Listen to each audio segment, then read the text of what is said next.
Hello everyone, welcome back to the channel. मैं हूं आपके साथ पंकज। बच्चों, आज हम स्टार्ट कर रहे हैं मैक्रो का one of the most important chapter. अब ये बहुत ज्यादा इंपॉर्टेंट क्यों है बेटा? क्योंकि इसकी वेटेज मतलब एक ही ये इकलौता ऐसा चैप्टर है जो यूनिट पूरी एक आपकी यूनिट बनी हुई है।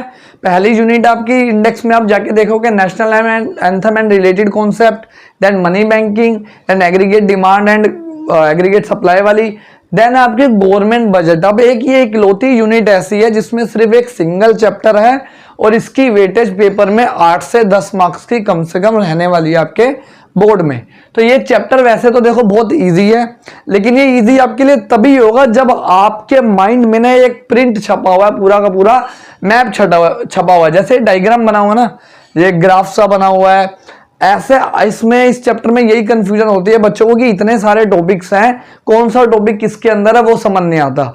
जैसे ही आपने एक ग्राफ बना लिया, एक कॉन्सेप्ट ये क्लियर कर लिया कि किसके अंदर कौन सा टॉपिक है, क्योंकि इसमें क्या एक टॉपिक के अंदर दूसरा टॉपिक, दूसरे के अंदर तीसरा टॉपिक है, अगर वो आपने क्लियर कर लिया तो बेटा ये बहुत ही इजी चैप्टर आपके लिए रहने वाला है।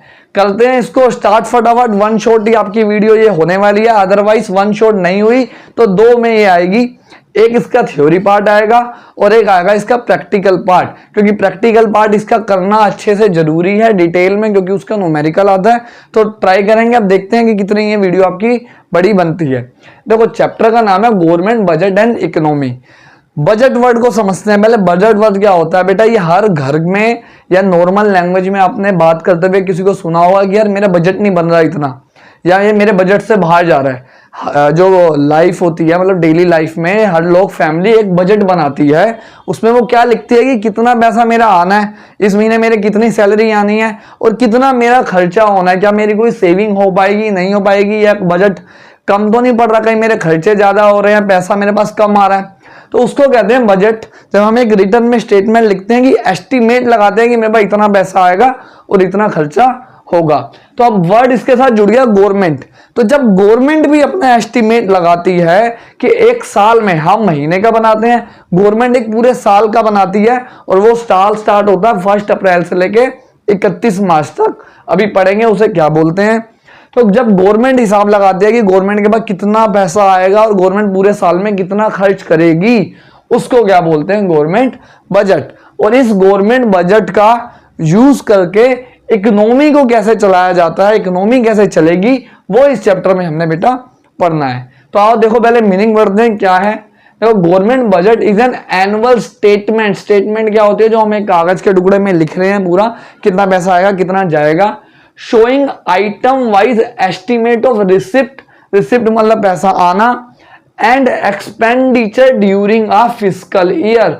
फिस्कल ईयर वही होता है बेटा जो 1 अप्रैल से स्टार्ट होता है और 31 मार्च को खत्म होता है। अकाउंट्स वाले बच्चों को पता होगा, इसको फाइनेंशियल ईयर भी बोलते हैं, अकाउंटिंग ईयर भी बोलते हैं। यहाँ पे हम क्या बोल के चलेंगे? Fiscal year. अब इससे रिलेटेड कुछ चीजें सीखते हैं। पहले क्या दिया हुआ है? Budget prepared by central government. अब याद रखना हमारी दो गवर्नमेंट होती है, एक सेंट्रल गवर्नमेंट और एक स्टेट गवर्नमेंट। तो जो हम इस चैप्टर में बजट की बात करेंगे वो कौन सा बजट है? सेंट्रल गवर्नमेंट, जो सेंट्रल गवर्नमेंट बना रही है। उस बजट को क्या बोलते हैं? Known as union budget. क्या बोलते हैं? एमसीक्यू में आएगा तो इसको बोला जाता है यूनियन बजट।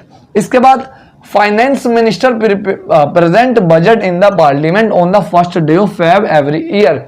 अब देखो, हमारा फाइनेंशियल ईयर तो 1 अप्रैल को स्टार्ट होगा और 31 मार्च को खत्म होगा। जैसे अभी जो फाइनेंशियल ईयर चल रहा है वो चल रहा है 1 अप्रैल 2024 से लेके 31 मार्च 2025। ये वाले अभी हम फाइनेंशियल ईयर में हैं या फिस्कल ईयर में हैं। ये जो साल है, इस साल का पूरा एस्टीमेट जो लगाया होगा गवर्नमेंट ने, एक कागज पे लिखा होगा कितना पैसा आएगा कितना खर्चा होगा, उसे गवर्नमेंट ने फर्स्ट डे ऑफ फेब मतलब 1 फरवरी को ही पार्लियामेंट में सारे जितने भी मेंबर ऑफ पार्लियामेंट होते हैं उनके सामने शो करा होगा कि हमारे पास इतना टैक्स आने की उम्मीद है, इतना हम खर्चा करेंगे, कौन से सेक्टर में किसे खर्चा करेंगे, किसमें कितना टैक्स लगेगा, वो सब इसमें बताया होगा। अब ये लिखा होगा fiscal year start from 1 April and ended on 31 मार्च। ये वो पॉइंट्स है बेटा जो एमसीक्यू में आपसे पूछे जा सकते हैं। अब देखो, अब आपकी बुक में गिवन है इसके बाद जो टॉपिक वो है objective of government budget, but हम उसे करेंगे लास्ट में मतलब आज की वीडियो के लास्ट में, क्योंकि वो ज्यादा थ्योरेटिकल टॉपिक है। पहले हम इसका पूरे चैप्टर का मेन अंदर का जो कंटेंट है वो समझने वाले हैं। अब ये बजट जो होता है बेटा, जब गवर्नमेंट अपना लिख रही होती है बजट, तो उसके दो कंपोनेंट्स होते हैं, एक होता है रिवेन्यू बजट और एक होता है कैपिटल बजट। अब पहले ये समझो what is revenue and what is capital. Revenue वाली चीजें बेटा वो चीजें होती हैं जो बार बार होगी, बार बार रिपीट होगी। जो बच्चे कॉमर्स के हैं उन्होंने रिवेन्यू एक्सपेंडिचर, कैपिटल एक्सपेंडिचर बहुत बार पढ़ा होगा, आपकी 11th में भी। तो रिवेन्यू बजट, इसमें वो चीजें लिखी जाएगी तो कंटिन्यू हर महीने डे वाइज चलती रहेगी, चाहे वो रिसिप्ट हो चाहे वो खर्चा हो। लेकिन जो कैपिटल वाली चीज होती है वो बार बार नहीं होगी, वो हो सकता है 1 महीने में 1 बार हो, 1 महीने में 2 बार हो, साल में 1 बार हो, या 1 भी बार ना हो, तो वो होता है कैपिटल बजट। तो रेवेन्यू बजट क्या डील करता है? It deals with the revenue aspect of the government budget, और capital budget it deals with the capital aspect of the government budget. अब दो चीजें होती हैं, एक होती है बेटा रिसिप्ट और एक होता है एक्सपेंडिचर। तो पहले हम पढ़ने वाले हैं रिसिप्ट के बारे में। देखो क्या लिखा हुआ, बजट रिसिप्ट की कहां से गवर्नमेंट के पास पैसा आएगा, पहले हम वो सीखेंगे। पहले बजट रिसिप्ट की डेफिनेशन देखते हैं। It refers to the estimated money received. Word याद रखना, यहां भी एस्टिमेटेड है और यहां भी एस्टिमेटेड था। अभी गवर्नमेंट को कंफर्म नहीं पता, क्योंकि 1 फरवरी को ही गवर्नमेंट जो है अंदाजा लगा रही है और 1 अप्रैल 31 मार्च के लिए। ऐसे गवर्नमेंट ने कोरोना से पहले भी अंदाजा लगाया होगा, लेकिन वो वाला बजट तो पूरा खराब हो गया होगा, क्योंकि टैक्स तो गवर्नमेंट के पास आया ही नहीं होगा, सारी प्रोडक्शन जो एक्टिविटीज थी वही बंद थी। तो ये सिर्फ एस्टिमेट लगाया जा रहा है मनी रिसिप्ट का of the government from all the source. जब गवर्नमेंट को एक जगह से पैसा नहीं आता, बहुत सारी जगह से पैसा आता है। अभी रीड करेंगे, सारे resources during a given fiscal year. एक फिस्कल ईयर में जहां जहां से गवर्नमेंट के पास पैसा आएगा, जब गवर्नमेंट उसका हिसाब लगाती है तो उसे बोलते हैं बजट रिसिप्ट। अब बजट रिसिप्ट 2 तरह की होती है बेटा, एक होती है रिवेन्यू रिसिप्ट और एक होती है आपकी कैपिटल रिसिप्ट। फिर रिवेन्यू रिसिप्ट के अंदर भी 2 हैं, tax revenue, non tax revenue, और कैपिटल रिसिप्ट के अंदर 3 है, borrowing, recovery of loan and other receipt. अब हमने यहां से डिटेल में चैप्टर करना है। पहले हम पढ़ेंगे रिवेन्यू रिसिप्ट, फिर उसके अंदर टैक्स और नॉन टैक्स रिवेन्यू। तो करते हैं फटाफट स्टार्ट। है बहुत इजी, मजा आएगा आपको समझ आएगा। जो हम कहते हैं ना कि गवर्नमेंट का खर्चा कहां से करती होगी, गवर्नमेंट की कमाई कहां से है, आपको आज आंखें खुल जाएगी गवर्नमेंट के पास कितना पैसा है, आज आपको यहाँ पे पता लगने वाला है। तो देखो बेटा क्या होता है हमारा रिवेन्यू रिसिप्ट। बहुत आराम से समझना, कोई जल्दी नहीं। जितना इस चैप्टर को आराम से समझोगे, एक एक लाइन को 2-2 बार पढ़ोगे आप, उतना इजी आपको इजीली समझ आने वाला है। तो क्या लिखा हुआ है, revenue receipt refers to those receipt which neither create any liability or nor cause any reduction in the asset of the government। यही जो लास्ट के 5-6 वर्ड है इंपॉर्टेंट है। ऐसा पैसा, गवर्नमेंट के पास पैसा तो आ रहा है, लेकिन ना तो उससे कोई लायबिलिटी क्रिएट हो रही है, मतलब ना तो उससे गवर्नमेंट के पास कोई कर्जा चढ़ रहा है, और नोर cause any reduction in the asset of the government, और ना ही गवर्नमेंट की कोई एसेट बिक रही है। देखो एक पर्सन है, क्या हो सकता है उसने किसी से लोन लिया हो इसलिए उसके पास पैसा आया हो, तो लोन लिया होगा तो लायबिलिटी क्रिएट हो जाएगी, इसका मतलब वो रिवेन्यू में नहीं आएगा ना। या तो उसने हो सकता है अपनी कोई बिल्डिंग बेच दी हो, कार बेच दी हो, घर बेच दिया हो, जिसकी वजह से उसकी कोई एसेट कम हो जाएगी। तो इसके अलावा ऐसा पैसा, अगर मैं कहीं पे काम कर रहा हूं, मुझे सैलरी मिल रही है, क्या सैलरी मिलने से मेरे ऊपर कोई कर्जा चढ़ गया? नहीं ना, काम तो मैं कर चुका हूं। और क्या मेरी कोई एसेट कम हो गई? नहीं कम हुई, बल्कि मेरी एसेट तो बढ़ी है, क्योंकि मेरे पास कैश आया है। हालांकि यहाँ पे फिक्स एसेट की बात करते हैं, ऐसी एसेट जो लैंड बिल्डिंग वगैरह होते हैं, कैश वो नहीं होता। तो ऐसी रिसिप्ट जिससे ना तो गवर्नमेंट के ऊपर कोई कर्जा चढ़ रहा है बेटा, और ना ही कोई एसेट में कमी आ रही है, उसे बोलते हैं रिवेन्यू रिसिप्ट। अब जो रिवेन्यू रिसिप्ट होती है बेटा, वो भी 2 टाइप की होती है। एक होती है आपकी टैक्स रिवेन्यू और एक होता है नॉन टैक्स रिवेन्यू। तो पहले हम पढ़ेंगे टैक्स रिवेन्यू। टैक्स रिवेन्यू में देखते हैं क्या क्या डिटेल हमें गिवन है। यहाँ पे पहला है टैक्स रिवेन्यू। अब टैक्स रिवेन्यू क्या होता है? Tax revenue refers to the sum total of receipt, मतलब सारी टोटल का receipt from the taxes and other duties imposed by the government. आप सबको पता है गवर्नमेंट हमसे टैक्स लेती है, चाहे हम कुछ भी खर्चा कर रहे हैं, हम इनकम कर रहे हैं, हम प्रॉपर्टी खरीद रहे हैं, कुछ भी हो रहा हो, टैक्स आज के टाइम पे हमें देना ही पड़ता है। साथ में कुछ ड्यूटीज भी लगती है, वो भी पढ़ेंगे क्या है। तो जितना भी टैक्स और ड्यूटीज मिला के जितना भी पैसा गवर्नमेंट के पास आता है उसे क्या बोलते हैं, टैक्स रिवेन्यू। अब जो है टैक्स रिवेन्यू होता है वो कंपलसरी होता है, tax is a compulsory payment, सबको पे करना ही पड़ेगा। आज मैं ये मार्कर खरीदूंगा तो इस पे भी मैं टैक्स पे करके आया हूं। अभी आप लोग कोई इनकम नहीं भी कमाते एज अ स्टूडेंट, बट आप बर्गर पिज्जा खाते हो, कपड़े खरीदते हो, मोबाइल खरीदते हो, शूज खरीद रहे हो, कुछ भी काम कर रहे हो तो उसमें आप टैक्स पे कर रहे हो। अब कौन सा टैक्स पे कर रहे हो वो भी आगे देखेंगे।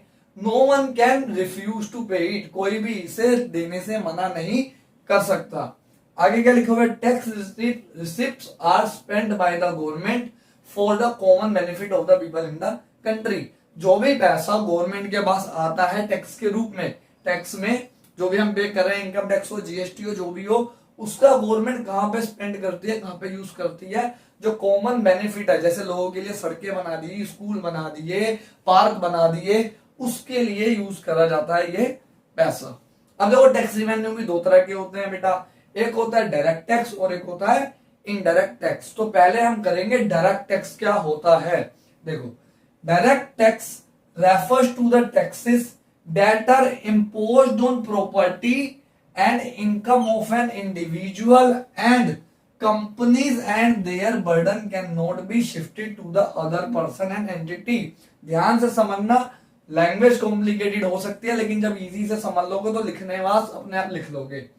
ऐसा खर्चा बेटा जो इम्पोज किया जा रहा है, लगाया जा रहा है, इम्पोज का मतलब होता है लगाया जाना, किस पे लगाया जा रहा है, किसी प्रॉपर्टी पे या किसी इनकम पे, किसकी, चाहे वो एक इंडिविजुअल पर्सन हो, मान लो मैं हूं, या कोई भी कंपनी है, बैंक है, कोई भी है, जब भी वो कोई पैसा कमा रहे हैं या कोई इनकम कर रहे हैं उसके ऊपर जो वो टैक्स पे करते हैं उसे क्या बोलते हैं, डायरेक्ट टैक्स। एक पॉइंट आपकी बुक में गिवन नहीं है, वो मैं आपको बता देता हूँ। जनरली जो है डायरेक्ट टैक्स होता है ना, ये हम सीधा किसको पे करते हैं, गवर्नमेंट को। जैसे मैंने मान लो 50 लाख रुपए कमाए साल में तो मेरे को इनकम टैक्स पे करना पड़ेगा, तो वो मैं सीधा गवर्नमेंट की साइड में जाके सीधा गवर्नमेंट के अकाउंट में पे करूंगा जितना भी टैक्स बनेगा। वहीं दूसरी जगह भी हम इनडायरेक्ट टैक्स पढ़ेंगे, वो हम गवर्नमेंट को नहीं देते डायरेक्टली, अभी सीखेंगे। आगे क्या लिखा हुआ है, द लायबिलिटी टू पे and the tax and sorry the liability to pay the direct tax and actual burden of it lies on the same person. Its burden cannot be shifted to the other. इस line का जो importance है वो बहुत ज्यादा है। देखो मैंने इनकम कमाई, मैंने पूरा साल काम किया, 10 लाख 20 लाख 50 लाख रुपए कमाए, तो द लायबिलिटी टू पे, तो मेरी जिम्मेदारी है ना पे करने की, और जो बर्डन है, एक्चुअल बर्डन है, वो भी किस पे आएगा, मेरे पे ही आएगा। मैं ये नहीं बोल सकता मेरी जगह कोई और बंदा इनकम पे करेगा, ऐसा नहीं होता। अगर मैंने कोई प्रॉपर्टी बेची खरीदी थी, उसे प्रॉफिट में बेचा है, तो उसका बर्डन भी मेरे ऊपर है और लायबिलिटी भी मेरे ऊपर है। गवर्नमेंट कहेगी आपने पैसा कमाया तो आप ही पे करोगे, आपके अकाउंट से वो कटेगा। आप सबको पता है पैन कार्ड होता है, डायरेक्ट टैक्स पे करने के लिए आपके पास पैन कार्ड होना जरूरी है। जब तक आपके पास पैन कार्ड नहीं है आप इनकम टैक्स पे नहीं कर सकते, या कोई और भी जो टैक्स है जो डायरेक्ट टैक्स के अंदर आते हैं वो पे नहीं कर सकते। इसमें एक इनकम टैक्स आता है, एक कॉर्पोरेट टैक्स आता है जो कंपनीज में लगता है, फिर एक वेल्थ टैक्स आता है। वेल्थ टैक्स कब लगता है, जब हम कोई प्रॉपर्टी खरीद के बेच रहे हैं, शेयर वगैरह खरीद के बेच रहे हैं, वो सारा। तो इसका बर्डन शिफ्ट नहीं किया जा सकता किसी और पर्सन में, जिस पर्सन ने इनकम कमाई है उसे ही बेटा ये पे करना पड़ेगा। आगे देखो, direct tax directly effect the income level and the purchasing power of a people. ये जो टैक्स होता है ये सीधा इनकम लेवल पे इफेक्ट करता है। अपने एक बंदा 10 लाख रुपए कमा रहा है तो वो 10 लाख की इनकम के अकॉर्डिंग टैक्स पे करेगा। एक बंदा 50 लाख रुपए कमा रहा है वो 50 लाख के अकॉर्डिंग टैक्स पे करेगा।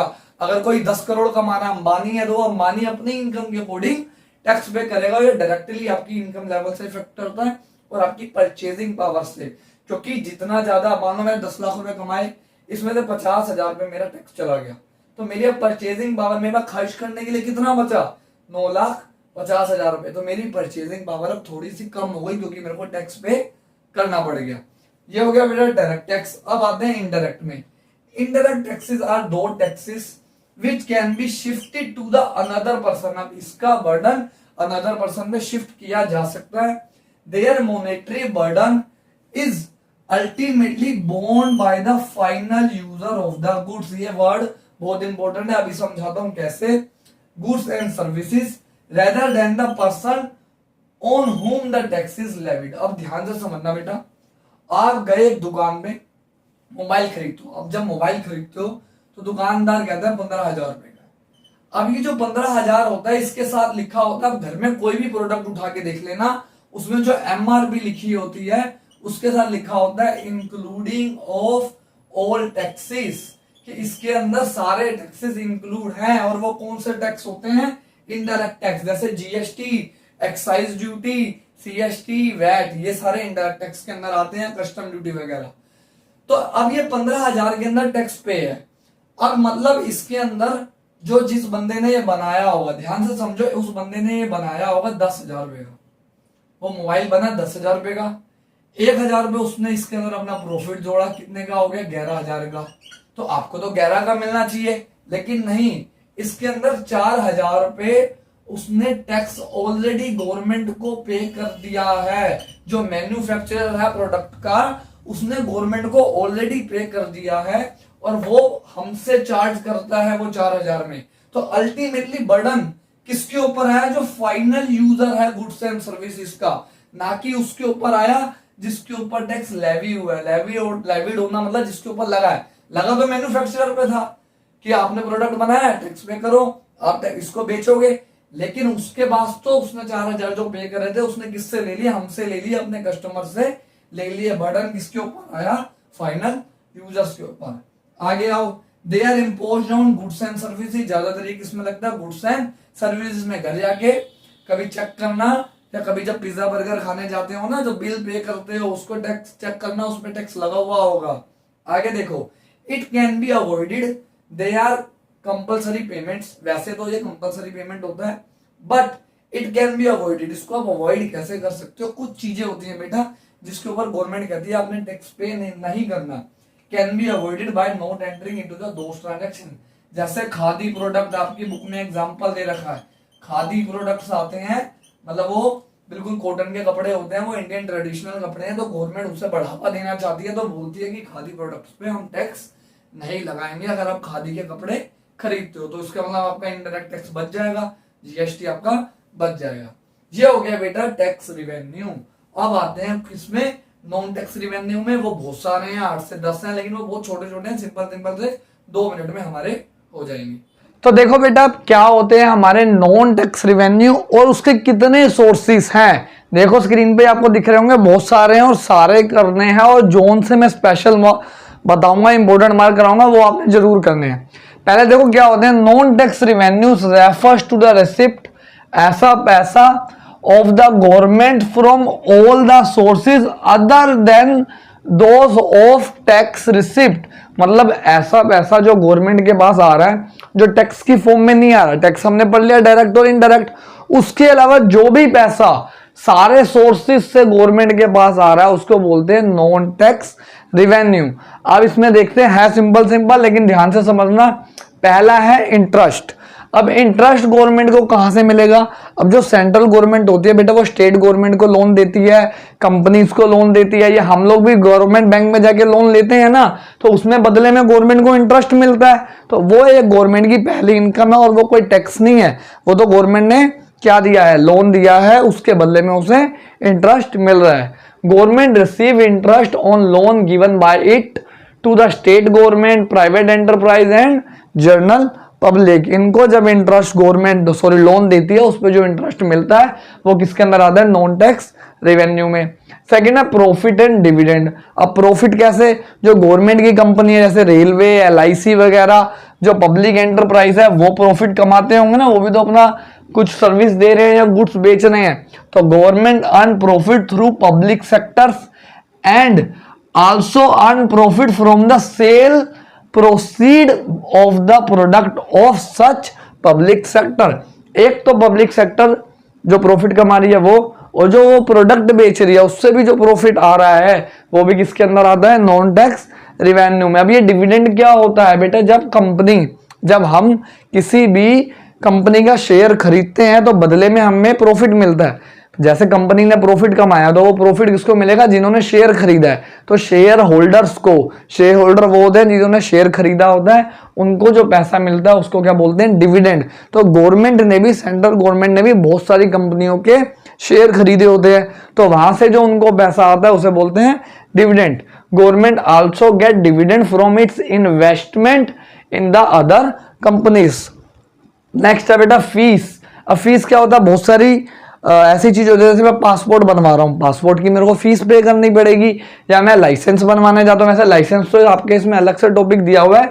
जैसे कोर्ट की फीस लगती है, आप कोर्ट में कोई केस लड़ रहे हो, किसी चीज की रजिस्ट्रेशन करा रहे हो, उसकी रजिस्ट्रेशन फीस चलती है, तो वो भी गवर्नमेंट के पास एक तरह से रिवेन्यू का सोर्स है। Fees refers to the charge imposed by the government to cover the cost of recurring service. Recurring मतलब जो बार बार हो रहा है, जो सर्विस आपको गवर्नमेंट दे रही है, प्रोवाइडेड बाय इट।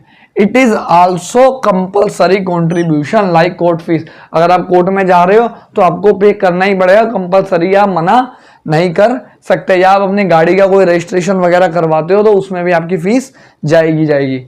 नेक्स्ट है सबसे इजी, लाइसेंस फीस। जब भी 18 साल के अभी आप हो जाओगे, लाइसेंस बनवाओगे अपना, तो लाइसेंस के लिए आपको पेमेंट पे करनी पड़ेगी। It is a payment charge by the government to grant a permission for something. अब लाइसेंस सिर्फ ड्राइविंग लाइसेंस की बात नहीं कर रहा, बहुत सारे लाइसेंस होते हैं, जो उन सबकी फीस इसके अंदर, एक के अंदर इंक्लूड है। नेक्स्ट है फाइन्स एंड पेनल्टी, जिससे आपको बच के चलना पड़ता है। सड़क पर चल रहे हो, हेलमेट नहीं डाला, चलान कट गया, फाइन कट गया, पेनल्टी लग गई, वो सारी चीजें। दे refers to those payment which are imposed on law breakers। जो लोग कानून को तोड़ते हैं, कानून को नहीं मानते, जो उसके ऊपर चीज लगती है, उसको बोलते हैं फाइन एंड पेनल्टी। कभी ना कभी किसी लड़के ने भरा होगा। नेक्स्ट है एस चीट्स, वेरी इंपॉर्टेंट।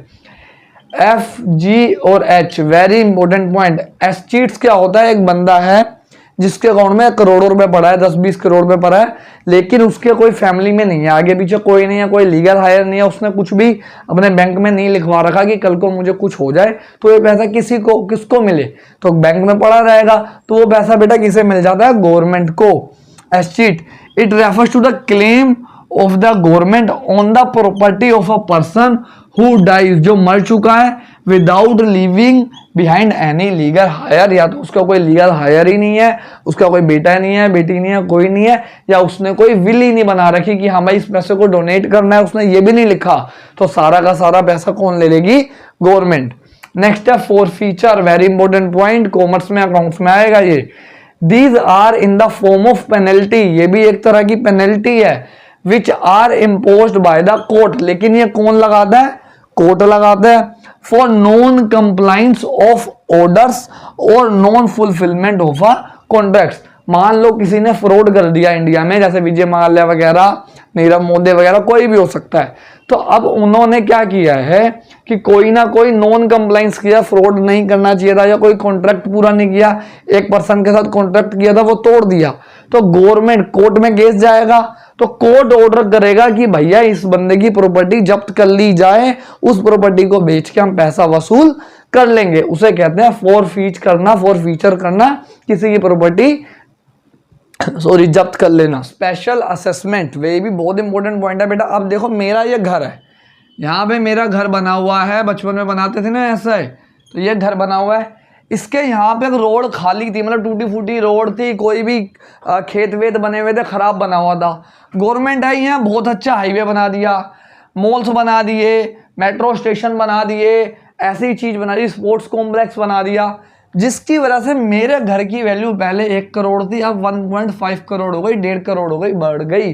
या मैं इसको रेंट पे भी देता था, तो मेरी प्रॉपर्टी की जो रेंट है वो बढ़ चुका है। तो क्या मैंने कोई कंट्रीब्यूशन किया इसकी वैल्यू बढ़ने में? नहीं ना, ये गवर्नमेंट ने जो इन्वेस्टमेंट करी उसकी वजह से मेरी वैल्यू बढ़ गई। तो गवर्नमेंट कहेगी भाई हम बेवकूफ़ तोड़ना है, तुम्हारी तरह थोड़ना है कि मेहनत सारी तो हम करें और पैसा फ़ायदा तुम्हें हो जाए, ऐसा नहीं होना चाहिए। तो स्पेशल असेसमेंट में क्या होता है, आपको जब भी गवर्नमेंट के इन्वेस्टमेंट करने की वजह से, डेवलपमेंट करने की वजह से आपकी प्रॉपर्टी की वैल्यू बढ़ जाती है, तो आपको उसमें गवर्नमेंट को कुछ पेमेंट पे करनी पड़ती है। क्या लिखा है, it refers to the payment made by the owner of those properties whose value has been appreciated. Appreciated मतलब बढ़ जाता है due to development activities of the government. Government की डेवलपमेंट एक्टिविटी की वजह से जब वैल्यू बढ़ जाती है आपकी प्रॉपर्टी की, तो उस प्रॉपर्टी पे गवर्नमेंट आपसे टैक्स लेगी, कुछ ना कुछ पैसा लेगी। लास्ट है गिफ्ट एंड ग्रांट्स। अब जो गवर्नमेंट होती है ना बेटा, स्टेट सेंट्रल गवर्नमेंट जो होती है, उनको बहुत सारे गिफ्ट भी मिलती हैं, ग्रांट्स भी मिलती है। गिफ्ट मतलब जैसे किसी कंपनी ने पैसा दे दिया, क्योंकि भाई कंपनी है तो उसको गवर्नमेंट को, पॉलिटिशियंस को खुश रखना पड़ेगा, पैसा दे दिया। किसी इंडिविजुअल पर्सन ने पैसा दे दिया। और ग्रांट्स क्या होते हैं, ये वेलफेयर के लिए होते हैं। जैसे कोरोना आया तो कोरोना में जो WHO है, जो UN है, उसने हर देश को पैसा दिया कि आप वैक्सीन डेवलपमेंट करो, इस कोरोना की वैक्सीन में रिसर्च डेवलपमेंट करो, तो वो जो पैसा मिलता है। Government receive gift and grants from the foreign government and international organization. International organization वही होती है WHO, UNO, वो सारे, तो वो भी गवर्नमेंट को क्या देते हैं बेटा, पैसा देते हैं। ये हो गए बेटा आपको नॉन टैक्स रिवेन्यू। मेरा भी गला हो गया है बंद, लेकिन अभी भी चालू रखेंगे, वीडियो बंद नहीं करेंगे। अभी हमने क्या पढ़ लिए, सारे के सारे रिवेन्यू रिसिप्ट, चाहे वो नॉन टैक्स थे चाहे वो टैक्स थे। अब पढ़ेंगे कैपिटल रिसिप्ट, वो 3 ही है, ज़्यादा नहीं है। कैपिटल रिसिप्ट पढ़ते हैं फिर फटाफट से। तो अब देखो बेटा क्या होती है हमारी कैपिटल रिसिप्ट। ध्यान से पहले डेफिनेशन को समझना, डेफिनेशन समझना इसका बहुत जरूरी है। Capital receipt refers to those receipt, ऐसा पैसा which either creates a liability, मतलब पैसा आने की वजह से या तो कोई कर्जा चढ़ रहा है आपके ऊपर, लायबिलिटी मतलब कर्जा, और causes a reduction in the asset of the government, या तो गवर्नमेंट की कोई एसेट कम हो रही है, एसेट की वैल्यू गवर्नमेंट की कम हो रही है, या फिर गवर्नमेंट के ऊपर कोई कर्जा चढ़ रहा है। It is non recurring in nature. Recurring का मतलब मैंने आपको बताया था बार बार, तो ये चीज बार बार नहीं होती, बार बार कोई अपनी एसेट नहीं बेचता, बार बार कोई अपने ऊपर कर्जा नहीं चढ़वाता। अब इसके रिसोर्सेज क्या है, इसके रिसोर्सेज बहुत सिंपल से हैं। पहला है बेटा बोरोविंग्स। बोरोविंग्स मतलब लोन लेना, तो गवर्नमेंट भी बहुत सारी जगह से लोन लेती है। Borrowings are the funds raised by the government to meet excess expenditure, मतलब गवर्नमेंट के पास पैसा कम आ रहा है, खर्चा गवर्नमेंट ज्यादा कर रही है, तो उस केस में गवर्नमेंट को लोन लेना पड़ता है। Government borrow funds from RBI and international institutions. Mostly government RBI से ही लोन देती है, RBI से भी नहीं मिल पाता तो IMF से लेती है, इंटरनेशनल मॉनेटरी फंड्स, या और भी बहुत सारे इंस्टीट्यूशन होते हैं। सेकेंड है रिकवरी ऑफ लोन। अब गवर्नमेंट ने किसी को लोन दिया हुआ था, अभी हमने पढ़ा था कि गवर्नमेंट लोन देती है, तो स्टेट गवर्नमेंट को दिया हुआ है, यूनियन टेरिटरी को दिया हुआ है, किसी को भी दिया है। जब उसकी रिकवरी हो रही है, पैसा वापस आ रहा है, तो क्या हो रहा है, गवर्नमेंट जब किसी को लोन देती है तो गवर्नमेंट की एसेट क्रिएट हो जाती है, एसेट बढ़ जाती है। अब जब लोन का पैसा वापस आ गया तो एसेट कम हो गई, इसलिए ये किस में आएगा आपका, कैपिटल रिसिप्ट में। Government grants various loan to the state government, union territories. Recovery of such loan is a capital receipt at it reduce the asset of the government। Government की एसेट कम हो जाएगी जैसे गवर्नमेंट का loan जो government ने दिया था वो वापस आ जाएगा। Next other receipt. अब और भी तरीके हैं पैसे आने के, उसमें पहला है स्मॉल सेविंग। अब लोगों को लगता है कि हम सिर्फ बैंक में ही जाके पैसा जमा करा सकते हैं, बैंक में ही जाके अकाउंट खुलवा सकते हैं, तो ऐसा नहीं होता बेटा। जो हमारे पोस्ट ऑफिस होते हैं वहां पे भी हम पैसा जमा करा सकते हैं, अकाउंट खुलवा सकते हैं। Small savings refers to the fund raised from the public in the form of post office deposit, या तो आप पोस्ट ऑफिस डिपॉजिट में जा रहे हो, या नेशनल सेविंग सर्टिफिकेट्स होते हैं। इसमें क्या होता है, गवर्नमेंट को पैसा दे देते हो RBI को, और RBI आपको एक सर्टिफिकेट दे देता है कि हाँ आपने हमारे पास पैसा जमा करवाया है। और भी एक्सेट्रा होते हैं, बुक में दिया है, किसान से है, कुछ नाम है, फंड्स योजना है, वो भी हो सकता है। Last disinvestment and most important topic, disinvestment refers to the act of selling a part or the whole of the share of the selected public undertakings held by the government। अब देखो government ने इतनी सारी companies में, public enterprises में अपना पैसा लगाया होता है, उनके शेयर खरीदे होते हैं।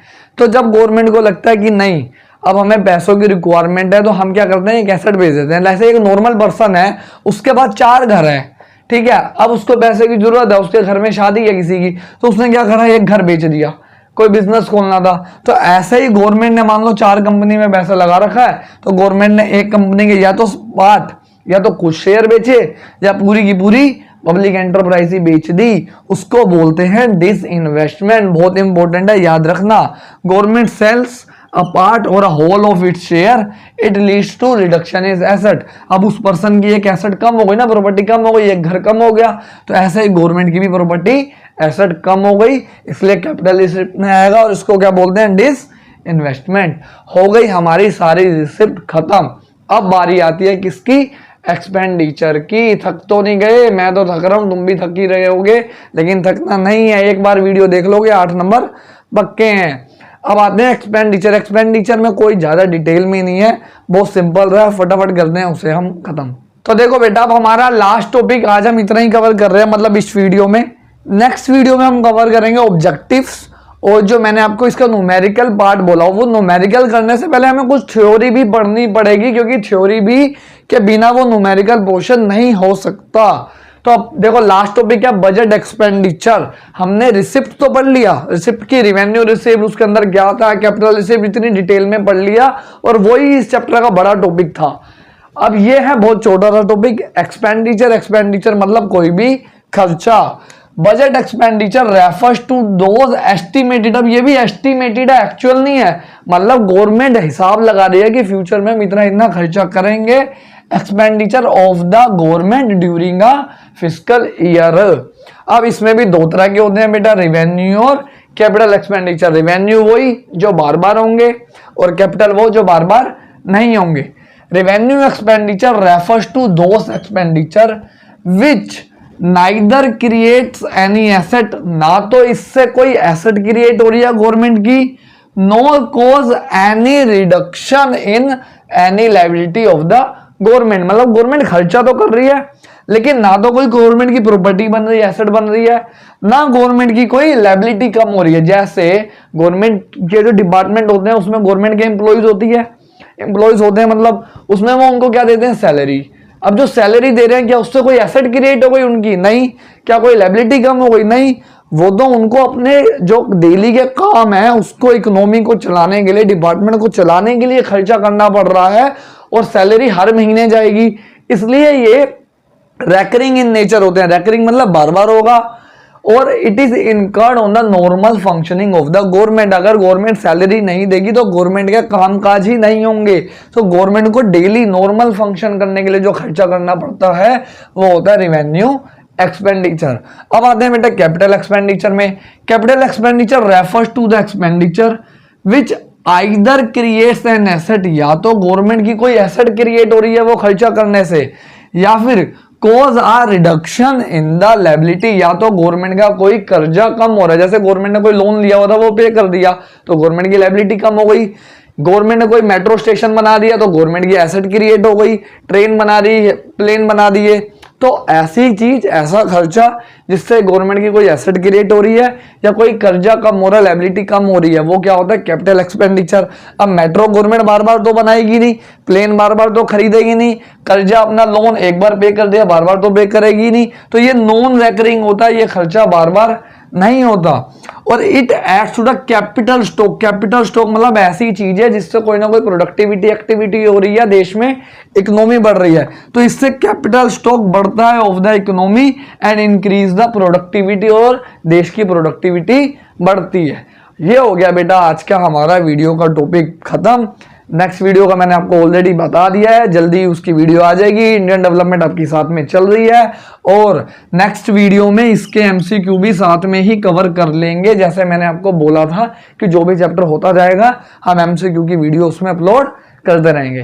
तो मिलते हैं बच्चों नेक्स्ट वीडियो में। ध्यान से देखो इसे, इसको कॉन्सेप्ट को समझो, जैसे मैंने आपको स्टार्टिंग में बताया कि इसे डायग्राम में बना के करो आप चैप्टर को, फिर ये करना इजी हो जाता है, वरना ऐसा लगेगा कि कितना बड़ा चैप्टर है ये। ठीक है, तो मिलते हैं बच्चों नेक्स्ट वीडियो में। Thank you everyone.